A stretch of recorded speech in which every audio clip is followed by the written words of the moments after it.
Hello everyone and welcome to Bong Study Hub.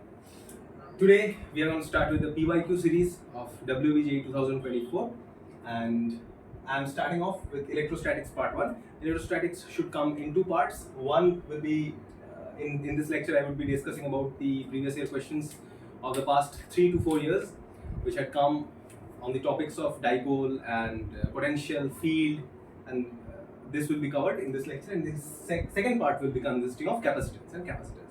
So let's start off with the first question of today's session. This was the question which had appeared very recently in Wbjee 2023, and this question stated that there is a semicircular ring. I have not written down the language, I am just telling you that there exists a semicircular ring of radius r centered at origin O of the given xy plane as shown in the figure, and it has a charge per unit length which varies as lambda is equal to lambda naught sine theta with the angle theta. Correct? So we have to find the electric field at the point O. This is a very nice question, and you need to understand the method I approach for this question, and keep in mind that particular method for all such types of questions.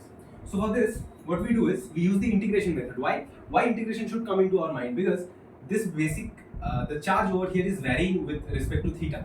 If the charge is varying with respect to theta, then we need to integrate it for the entire ring, because the charge is not constant everywhere. Now, so we start off our problem. We just draw the figure once again. It's like this, right? It's the center. I just at an angle of theta, I consider cutting out a strip of d theta angle which covers a small, infinitesimally small, like this angle d theta is infinitesimally small.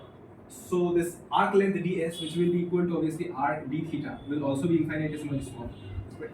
Now this particular arc of ds length should contain some charge dq, and this charge should always be lambda times ds, and lambda times ds is r lambda naught sine theta d theta. Correct? So this is the charge contained by this elementary part of this ring. Right. Now this elementary part of this ring is so small that we can consider it to be a point charge, a point particle.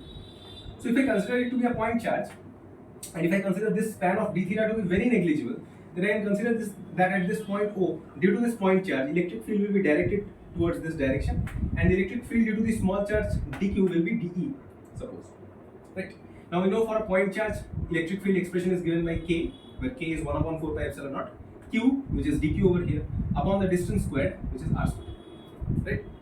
So this is the dE, k dq by r squared. We put in dq, so we get dE is k r lambda naught sine theta d theta over r squared, r gets cancelled. Right? So this is the electric field at this point for the infinitesimally small particle. Now you have to consider one more thing over here, that is at the same angle theta, if we go down at the same angle theta, suppose like this, and we again consider a small strip of d theta width, again this particular ds will again be nothing but r d theta, you agree? And this r d theta will again subtend an electric field which will be directed like this radially outward, and this dE will again be the same as this one, identical. Now you can observe that for every point on the upper quarter of this semicircle, there exists a corresponding point at the same angle in the lower quarter of this semicircle, for which the electric field looks like this. And this angle is obviously theta, this angle is also theta. So you can obviously consider that just for this, we can see that this dE has a component of dE sine theta towards the bottom, and this dE has a component upward, which is dE sine theta. And both of them have their x components towards this direction, so we can make it 2 dE cos theta. You can imagine this thing, right? And this diagram easily shows us that for every point on the upper quarter, there exists a point in the lower quarter for which the vertical fields cancel out each other. So the net vertical direction electric field at point O will be 0, so we can write that EO, which is the y direction one, should be 0. This is okay, because for every point, if I consider this point, there exists this point. If I consider this point, there exists this point, this point, this point. So for every point in the upper quarter, there exists a same point in the lower quarter for which the vertical fields will get cancelled out, and the horizontal ones will get added up in the same direction. Done? Okay. So this was the method which we apply over here. But actually this question is a bit tricky. This is the method which we would apply if this lambda wouldn't have been a function of sine. Now since lambda is a function of sine, you have to understand this thing. I have done this thing only to show you that this is the way we derive expressions for these types of questions. But here there is a small problem. What problem? Because here in this question, if you imagine that theta in the, if I consider theta in the upper quarter, this theta is positive. And if I consider theta in the lower quarter, this theta is negative. And if this theta is negative, then obviously sine theta will also be negative. And if sine theta is negative, you can imagine one thing, that this part has a positive charge, however this part has a negative charge. And this is the main point where maximum students got this question wrong. Because they applied all this and they reported their answer after integrating dE cos theta. But actually, you have to imagine that this part has a negative charge. So this diagram is not like this, but instead, this diagram somewhat looks like.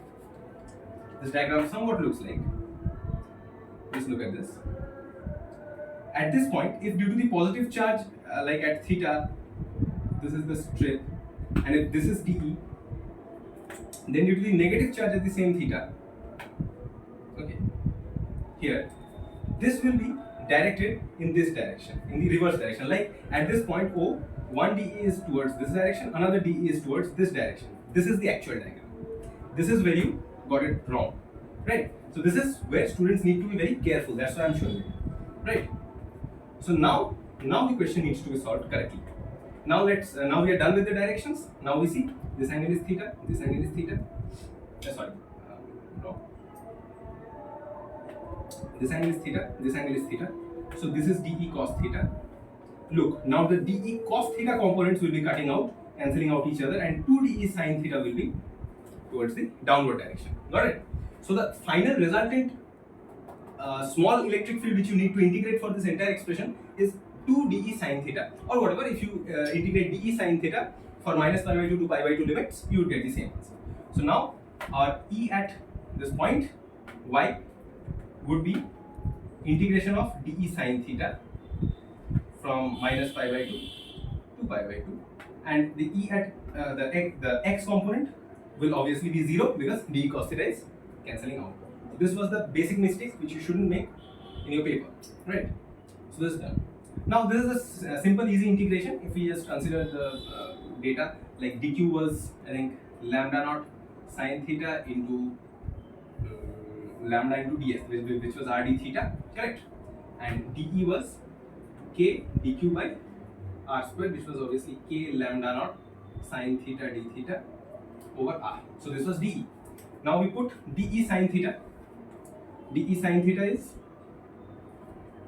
k lambda naught by r sin square theta d theta, and we just integrate this from minus pi by 2 to pi by 2 to cover the entire semicircle.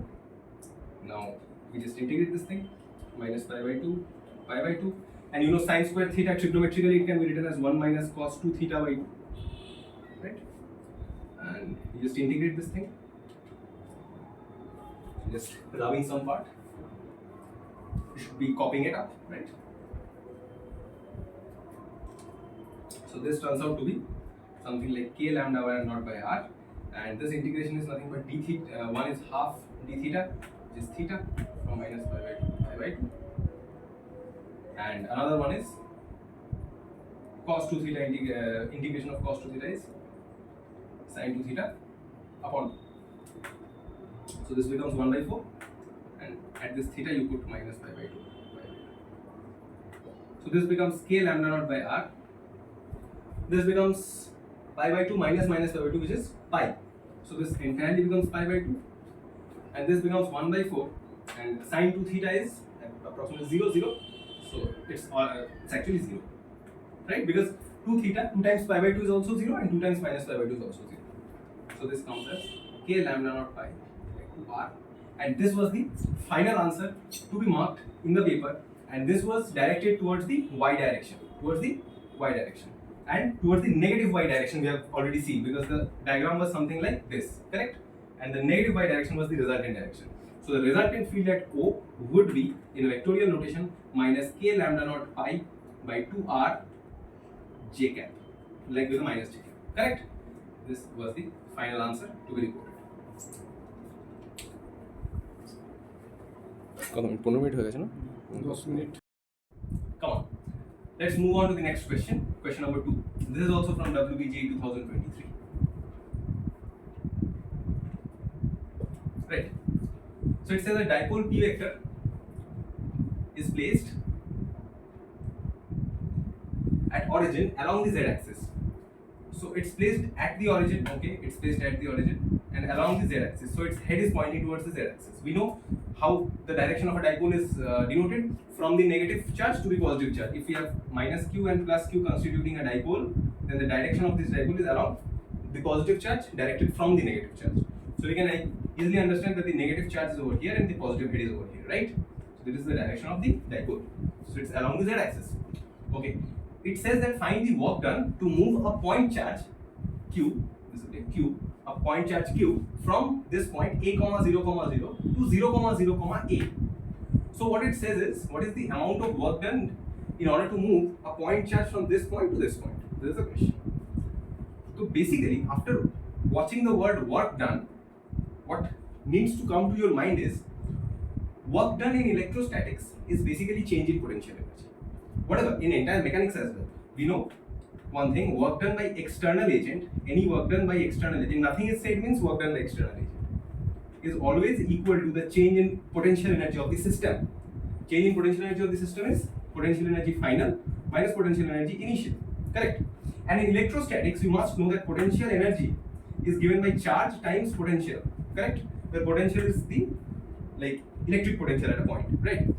So this is nothing but q into v final minus q into v initial. So this is nothing but q into v final minus v initial.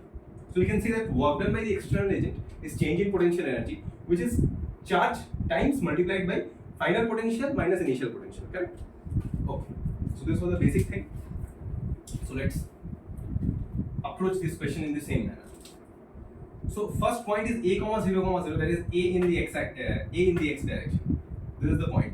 We can call it A and we can call this point B. So this point is A, and 0 comma 0 comma A is at this point approximately. This is the point B. Correct? This distance is A and this distance is A as well. Now what it says is, we move the charge Q from this point to this point. So if we can find the potential at this point and we can also find the potential at this point, then we can easily find the potential difference. And if we multiply with this charge Q, we can easily find out the work done. That's so simple. So what's the potential at this point A? Let's write down the potential at point A. Now at the point A, what will be the potential due to this dipole? You have to understand this thing. This x-axis is not like this, but this x-axis is, you all know, coming out of the plane, coming out of the board, you see, right? This x-axis is coming out of the board, this y-axis is along the board, and this z-axis is going up. Correct? So if this x-axis is coming out of the board, this point A is somewhere over here. You can visualize it. Correct? This point A is somewhere over here. Now if point A is here, and the dipole, and my marker is your dipole, and the point A is over here, then this point for this dipole will be an equatorial point. Can you imagine this thing? Right? Because for a dipole, if this is the head and this is the tail, this is an axial position, this is an axial position, this is an equatorial position, right? So for this dipole, this point A, which is out of the plane of the paper or the plane of the board, this point is an equatorial position. And at equatorial position, we know that potential due to a dipole is always 0. So potential at A should be 0. Similarly, potential at B. Now B is clearly an axial position. And since nothing is said, we always consider a dipole to be a very short dipole. Short dipole means the length of this dipole is very less in comparison to any other dimensions given. Right? So if this is very short, we can assume that this entire distance is A. Correct? Now, if this is A, we can find the potential at point B is nothing but Kp upon A square. You know this formula. If P is the dipole moment of a dipole, potential at equatorial point is 0 and potential at axial point is Kp upon the distance squared. Correct? Okay. Now if this is the potential and we are moving it from A to B, so Vb minus Va will be just Kp by A square. And once we multiply this with the charge, we get a Q over here, and this is nothing but change in potential energy from A to B. Okay, and this is nothing but work done by external agent on moving from A to B. So we have our answer. P is just P, K is 1 upon 4 pi epsilon naught, Q is Q. So we get our answer as this. This is your correct answer. Done? So let's move on to the next question. We will do it over here.